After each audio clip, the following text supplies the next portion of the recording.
Hello and welcome to sports talk with Rohit. आप सभी का स्वागत है। रॉयल चैलेंजर्स बेंगलुरु की बैटिंग यूनिट की अगर मैं बात करूं, बॉलिंग यूनिट की वीडियो आपको कल की मिल जाएगी। आज हम बात करेंगे बैटिंग यूनिट की। सबसे विस्फोटक बैटिंग यूनिट क्या इस आईपीएल में आरसीबी की है। चलिए शुरू करते हैं। सबसे पहले इनके बैटिंग यूनिट में कौन कौन बैट्समैन है।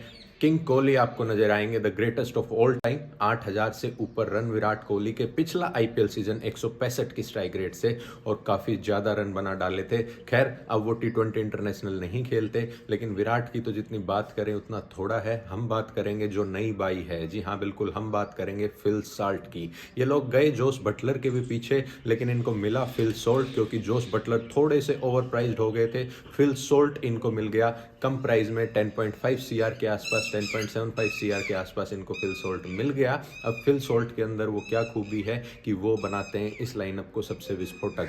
एक इनका ध्यान रहा कि हमें मिनी इंग्लैंड बनाना है। जी हाँ बिल्कुल, फिल सॉल्ट के साथ साथ इन्होंने जैकब बेथल और लाइम लिविंगस्टन को लिया, जिनके ऊपर बात मैं थोड़ी देर में चल के करूंगा। लेकिन फिल सॉल्ट आपका विकेट कीपिंग ऑप्शन भी है और शानदार और धांसू ओपनर भी है। आपको बता दूं तो पिछले सीजन में फिल सॉल्ट को खरीदा नहीं गया था, लेकिन फिल सॉल्ट ने फिर शतक जड़ के और आईसीसी T20 बैट्समैन नंबर 1 बन के अपना दावा ठोका था। और पिछला सीजन उन्होंने केकेआर के साथ खेला था। मोर देन 435 रन उन्होंने स्कोर किए थे केकेआर के साथ खेलते हुए और ट्रॉफी भी जीती थी। तो फिल सोल्ट एक लक्की चार्म बन के भी आरसीबी में आ सकते हैं बतौर एक ट्रॉफी विजेता। चलिए आगे अगर मैं बात करूं तो नंबर 3 पे खेलते नजर आएंगे आपको जैकब बेथल। जैकब बेथल वो नाम जिसको काफ़ी लोग तलाश रहे हैं कि भाई हु इज जैकब बेथल, और जैकब बेथल एकदम से आरसीबी में आती हैं और उनकी हाइप इतनी तगड़ी हो गई, इतनी ज़बरदस्त हो गई। जैकब बेथल बारबाडोस में पैदा हुए।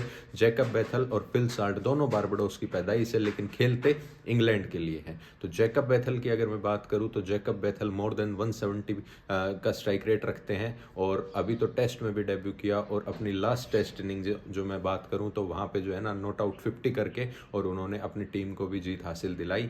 ज़बरदस्त ज़बरदस्त प्रोस्पेक्ट है ये यंग लड़का। गेंदबाजी भी करता है और इनकी T20 पावर हिटिंग तो देखते ही बनती है। जितने भी T20 मैच इन्होंने, चाहे वो वाइटलिटी ब्लास्ट में खेले हो, चाहे अपने देश के लिए खेले हो, ज़बरदस्त तोड़ू बैट्समैन नज़र आते हैं। नंबर 4 की अगर मैं बात करूँ तो रजत पाटीदार आपको देखने को मिलेंगे। पावर हिटर, रापा और 6 हिटिंग मशीन, मैं अगर सही शब्दों में कहूँ तो। पिछले सीजन जब 8 में से आरसीबी सिर्फ एक मैच जीता था और बचे हुए 6 मैचों में 6 के 6 मैच जीतने थे, वहाँ से आरसीबी सारे मैच जीत के और क्वालिफाई की थी। उसमें 450 रजत पाटीदार के नाम थी और रजत पाटीदार ने वहाँ पे 50 लगाई जहाँ पे बाकी बैट्समैन फ्यूज हुए थे। और स्पिनर्स को तो इतना ज़बरदस्त पीटते हैं ना, जो कि देखते ही बनता है। तो रजत पाटीदार आपके नंबर 4 पे खेलते नजर आएंगे। नंबर 5 की अगर मैं बात करूँ तो power 5 for Liam Livingstone. Liam Livingstone ICC number 1 all rounder हुआ करते थे। हार्दिक पांड्या अब बन गए हैं, तो लाइम लिविंगस्टन आपको 4 ओवर भी देंगे और उनकी 6 हिटिंग मशीन। सबसे बड़ा जो हाल फिलहाल में आईसीसी इवेंट्स में अगर किसी का छक्का है तो वो लाइम लिविंगस्टन ने मारा था पाकिस्तान के खिलाफ, 132 मीटर के आसपास का था। और लाइम लिविंगस्टन तो 6 हिटिंग मशीन है। T20 में मोर देन 165 का स्ट्राइक रेट रखते हैं लाइम लिविंगस्टन। एक ज़बरदस्त बाई और एक ज़बरदस्त जो रिप्लेसमेंट अगर मैं कहूँ तो ग्लेन मैक्सवेल का है। फिल सोल्ट रिप्लेस करे हैं, फाफ डू प्लेसी का रिप्लेसमेंट फिल सोल्ट है, ठीक है, और ग्लेन मैक्सवेल का रिप्लेसमेंट लाइम लिविंगस्टन आपको नजर आते हैं। उसके बाद अगर मैं बात करूं, कभी लाइम लिविंगस्टन अगर फ्लॉप होते हैं तो आप डायरेक्ट टिम डेविड को भी अपनी टीम का हिस्सा बना सकते हैं। टिम डेविड ने आईपीएल का कैरियर आरसीबी से ही शुरू किया था, लेकिन बीच में मुंबई गई और मुंबई के साथ काफ़ी ऐतिहासिक मैच जिताने की उन्होंने जो है ना ज़बरदस्त पार्टनरशिप बैटिंग करी। अब अगर मैं बात करूं अगले बैट्समैन की तो Jitesh Sharma like to like replacement of Dinesh Karthik. Jitesh Sharma playing 11 में सीधे आएंगे। 11 करोड़ के जितेश शर्मा खरीदे गए। अब जितेश शर्मा दिनेश कार्तिक की लाइक टू लाइक रिप्लेसमेंट है, तो विकेट कीपिंग करते हुए जो है ना जितेश शर्मा दिखेंगे। दिनेश कार्तिक की जगह जितेश शर्मा विकेट कीपिंग कर रहे हैं। तो ये जो सवाल उठता था कि फिल सोल्ट विकेट कीपिंग करेंगे या जितेश, तो इन पे भी मैं जो है ना विराम लगाना चाहूँगा कि विकेट कीपिंग जो है आपको जितेश शर्मा करते नजर आएंगे with strike rate of more than 180। Jitesh Sharma is slaying in IPL. और पिछले सीजन की अगर मैं बात करूं तो 220 का स्ट्राइक रेट जितेश रखते थे। तो जितेश का जो वैल्यू है ना मार्केट में बहुत ज़बरदस्त है, और सिर्फ T20 खेलने वाले बंदे हैं, तो फोकस उनका T20 क्रिकेट पे ही रहेगा। उसके बाद अगर मैं बात करूं तो कुणाल पांड्या अब ऐसी पोजीशन पे खेल रहे हैं कि जब जरूरत पड़ेगी तो एज ए फ्लोटर भी आ जाएंगे। अर्ली विकेट्स अगर टॉप ऑफ द ऑर्डर जाते हैं तो फ्लोटर की तरह भी खेल सकते हैं कुणाल पांड्या। अगर अर्ली विकेट नहीं जाते तो Krunal Pandya have to wait and play after Jitesh Sharma. तो कुणाल पांड्या और ज़बरदस्त, पहले तो वो स्टार्ट किया था उन्होंने अपना कैरियर बैटिंग ऑलराउंडर, लेकिन अभी बनते जा रहे हैं बॉलिंग ऑलराउंडर। और कल तो कुणाल पांड्या की बड़ौदा टीम ने 359 का स्कोर किया 20 ओवर में। तो ये ज़बरदस्त जो है ना बैटिंग की है बड़ौदा टीम ने, और वर्ल्ड रिकॉर्ड बनाया है 359 इन 80-20 क्रिकेट मैच। हालांकि वो मैच जो है वो किसी स्कूल के ग्राउंड में खेला जा रहा था, कोई इमराल्ड स्कूल था उसमें, लेकिन फिर भी हाई क्वालिटी इवेंट्स होते हैं सैयद मुश्ताक अली ट्रॉफी। अब इनके बैकअप्स की भी अगर मैं बात कर लूँ तो इनके पास टिम डेविड है, इनके पास रोमारियो सेफर्ड है, इनके पास अच्छा खासा बैकअप तैयार है।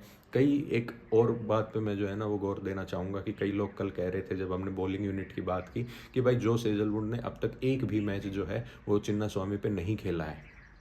लेकिन जोस हेजलवुड ने तो कई मैचेस जो है ना कहीं पे भी नहीं खेले थे, लेकिन फिर भी टेस्ट गेंदबाज की एक खूबी होती है कि वो अपने आप को अडेप्ट बहुत ज़बरदस्त करता है। आपके विराट कोहली देखिए प्लेइंग 11 में जो है कप्तान है, टेस्ट बैट्समैन है, लेकिन उनकी अडेप्टेबिलिटी के जो है ना किस्से सुनाए जाते हैं। और जोस हेजलवुड ही वो गेंदबाज है जो विराट कोहली को तंग करता है।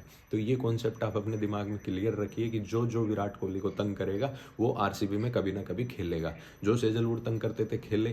काइल जेमिसन ने WTC और उससे पहले तंग किया, वो खेल के चले गए। टिम साउदी तंग करते थे जब न्यूजीलैंड टूर पे गए हम, टिम साउदी आरसीबी के लिए खेल के चले गए।